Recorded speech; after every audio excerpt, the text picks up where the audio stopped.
दीपक है, और जो जीवात्मा है ये कीट पतंग स्वरूप है, उसी माया रूपी लौ को पकड़ना चाहते हैं, परंतु माया रूपी लौ जला करके राख कर देगी, भस्म कर देगी। माता किसी के बस में नहीं होने वाली। भगवान कपिल ने माता देवहूति को जो उपदेश दिया वही उपदेश कपिलोपाख्यान कहा गया।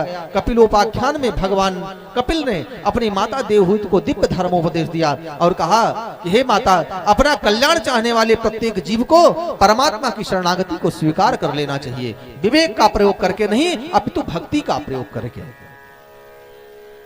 माता देवहूति ने कहा कि हे बेटा, परमात्मा की माया ऐसी है, विष्णु माया भगवती या सम्मोहितम जगत, भगवान की माया ऐसी है जो जीव को अपने आप में समाहित कर लेती है, मोहित कर लेती है। जीवात्मा बचे कैसे इस माया से? कपिल भगवान ने कहा कि हे माता, कोई दुष्कर कार्य नहीं है।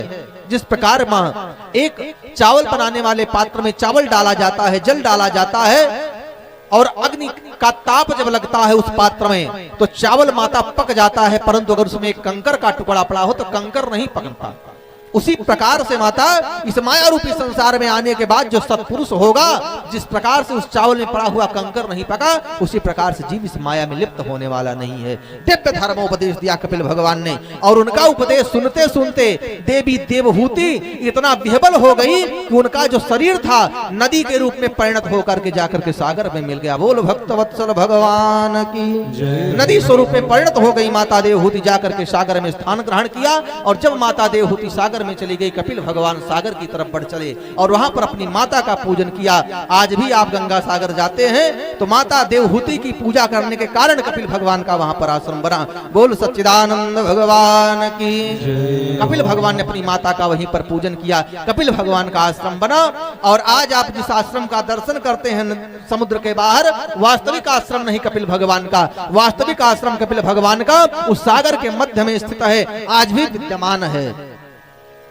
भगवान कपिल ने अपनी माता का दिव्य पूजन अर्चन करके भगवान साक्षात नर नारायण वैकुंठ को प्रस्थान कर गए। बोल सच्चिदानंद भगवान की जय हो।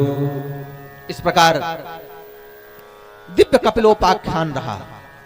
कपिलोपाख्यान का सार यही है कि संसार में रहते रहते संसार की वासनाओं को त्याग करके अगर मेरी रति मेरी मति गोविंद में लग जाए तो इससे श्रेष्ठ साधन और कोई जीवात्मा के कल्याण के निमित्त नहीं है।